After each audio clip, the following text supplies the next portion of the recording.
নমস্কাৰ ছাত্ৰসকলক স্বাগতম জনাইছোঁ আছাম টিচি ইউটিউব চেনেললৈ। মই আজি তোমালোকৰ মাজলৈ লৈ আছোঁ ক্লাছ 7ৰ অসমীয়াৰ লেচন 15ৰ কুৱেশ্যন আনচাৰ সকলোৱে ভালদৰে শুনি যাব।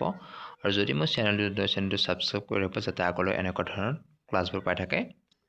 কুৱেশ্যন নম্বৰ 4 উত্তৰ লিখা। ক গড়গাঁও কবিতাটি কোনে ৰচনা কৰিছিল? উত্তৰ গড়গাঁও কবিতাটি বিনন্দ চন্দ্ৰ বৰুৱাই ৰচনা কৰিছিল। ক নম্বৰ গড়গাঁও কবিতাটিৰ ৰচকজনক কি বুলি জনা যায়? উত্তৰ গড়গাঁও কবিতাটিৰ ৰচকজনক ধৱনী কবি বুলি জনা যায়। ক নম্বৰ মাৰ নাও বুলিলে কি বুজা? উত্তৰ মাৰ নাও বুলিলে এখনৰ দাঁতিত আন এখন বান্ধি লোৱা জোৰ নাও। ক নম্বৰ কবিতাটিত বৰ্ণনা কৰা মতে ৰজাৰ আদেশত হোৱা কেইটামান কামৰ উল্লেখ কৰা। উত্তৰ ৰজাৰ আদেশত হোৱা কেইটামান কাম হ'ল ধোদে ৰাজআলি বান্ধে, কাৰেঙৰ দেৱাল গাঁঠে আৰু বৰনাও মাৰে।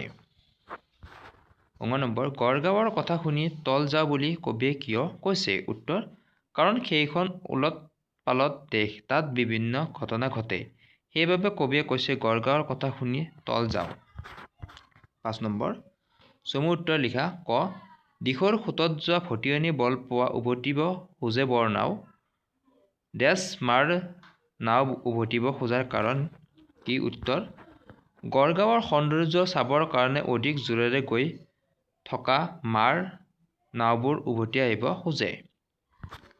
খ নম্বৰ ওলট পালট দেশ কথাৰে নহয় সেই কটাৰীৰো দাবে তাৰ কাটেই বুলি কবিয়ে কি বুজাব খুজিছে? উত্তৰ আহোম ৰজাৰ দেশখন ৰজাসকলৰ প্ৰচেষ্টাৰ সৈতে এক প্ৰকাৰৰ ৰূপ আছিল আৰু কাহিনী কৈ ইয়াৰ কৃতিত্ববোৰ সমাপ্ত কৰাৰ এটা নতুন উপায় আছিল। কটা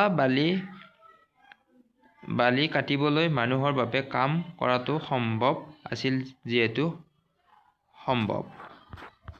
গ নম্বৰ নাই দিন নাই ৰাতি নাই পানী নাই মাটি আদেশ মাথো হয় সাজ, কবিতাফাঁকিত থকা সাজ শব্দই কি বুজাইছে? উত্তৰ গড়গাঁৱত থকা অনন্য ঘৰ দুৱাৰ কাৰেংঘৰ ইত্যাদিক সুৰক্ষিত কৰিবৰ কাৰণে ৰাজধানীৰ চাৰিওকাষৰ গড় সজা বুলি বুজাইছে।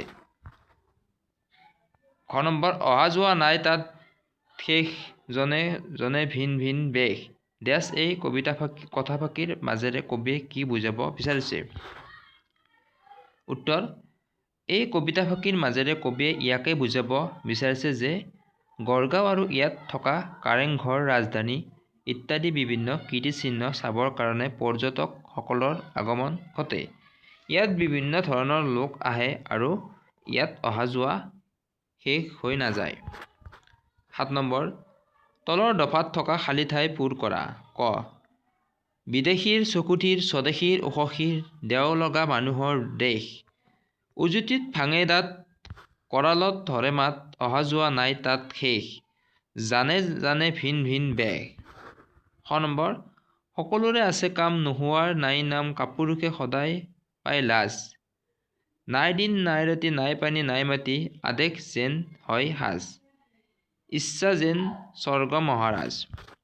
8 নম্বৰ পাঠৰ পৰা অন্তৰ্ধ্বনি মিল থকা শব্দবোৰ লিখা। উদাহৰণ দেশ বেশ ফালি লালি নাও গাঁও কাটে ঘাটে, শেষ বেশ থিৰ শিৰ লাজ সাজ হাত দাঁত।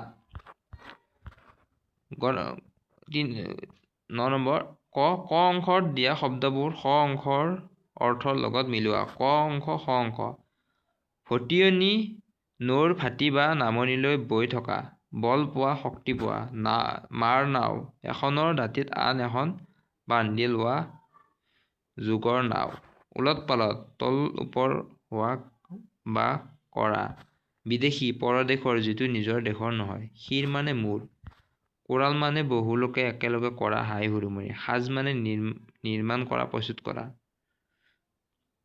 ধোদ মানে এলেহুৱা বন বাৰী নকৰি বহি থকা মানুহ।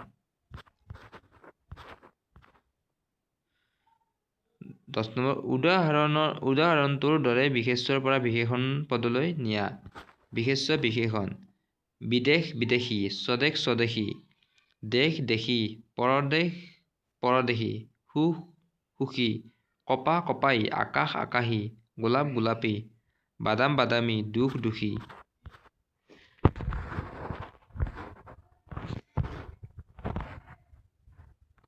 11 নম্বৰ বাক্য ৰচনা কৰা বাৰ সপ্তাহৰ বাৰ টকা পইচা বাৰ